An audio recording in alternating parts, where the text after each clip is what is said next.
Salam, hər vaxtınız xeyirli olsun, hörmətli müəllimlər. Mən Xəyyam müəllim. Bugünkü videomuzda kurikuluma yeni əlavə olunmuş mövzulardan Carl Rogersin şəxsiyyət yönümlü yanaşmasını biz izah edəcəyik. Çox diqqətlə qulaq asın. Ümumi olaraq müəllimlər, mən yenə də ifadə etmək istəyərdim ki, bu da yeni bir yanaşma deyil. Biz indiyə qədər onsuz da şəxsiyyət yönümlülüyü ön plana qoymuşuq. Hətta mən deyərdim 50-50-yə. Necə yəni? Təhsildə, tədrisdə şagirdlərə təkcə bilik, bacarıq ötürmürdük. Həm də onların şəxsiyyət kimi formalaşması üçün bir çox fəaliyyətlər icra edirdik biz. Nə edirdik? Şagirdlərdə milli mənəvi dəyərlər formalaşdırırdıq. Dahi mütəfəkkirlərimizi, qəhrəmanlarımızı onlara xatırladırdıq.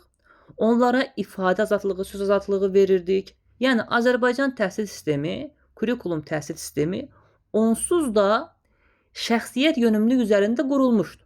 Sadəcə olaraq biz bugün Rogersin təcrübələrini oxuyacağıq, öyrənməyə çalışacağıq. Və qısa izahım ondan ibarətdir ki, Rogers haqqında. Müəllimlər, burada müəyyən ifadələr var ki, mən yazmışam və yavaş-yavaş onları sizə göstərəcəm. Siz ekran görüntüsü götürərsiniz. Amma mən öz izahımı sizə verirəm, siz bunu mütləq bir kənara qeyd edin. Rogersin yanaşmasının əsası onda idi ki, o deyirdi ki, şagirdi öyrət, həm də müasir sistemdə, yəni müəllim dərsin rəhbəridir, öyrənmənin aktiv iştirakçısı isə şagirddir. Yenə də şagirdin maraqları nəzərə alınırdı. Bəs əsas nə idi? Əsas o idi ki, Rogers deyirdi ki, şagirdi şəxsiyyət kimi görərək, şəxsiyyət kimi formalaşdıraraq tədrisi təşkil etmək lazımdır. Yəni, şəxsiyyət mərkəzli bir tədris quraraq, dərs quraraq, şagirdin öyrənməsini inkişaf etdirmək lazımdır. Burada nələr vardı? Şagirdə söz azadlığı vermək, ifadə azadlığı vermək, onun ehtiyaclarını, maraqlarını nəzərə almaq və s. Yenə deyirəm, qısa olaraq qeyd edirsiniz.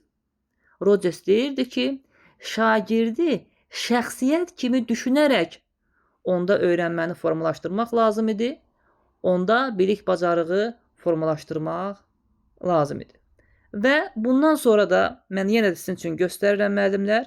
Bax, bu formada ekran görüntüsü götürək zəhmət olmasa.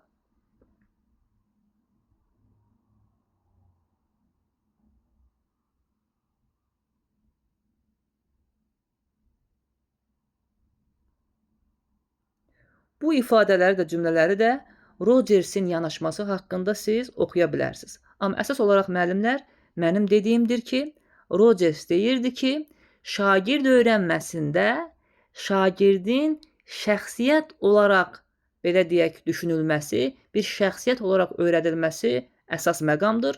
Onun da izahı, loru desək, açması məhz bu cümlələrdə öz əksini tapmışdır. Belə müəllimlər, bütün yeni mövzuların izahlarını mən sizlərlə paylaşacağam. Mütləq bizi izləyin. Dərslərimizdən yararlanmaq üçün isə göstərilən bu nömrə ilə əlaqə saxlaya bilərsiniz müəllimlər. Uğurlar hər birinizə.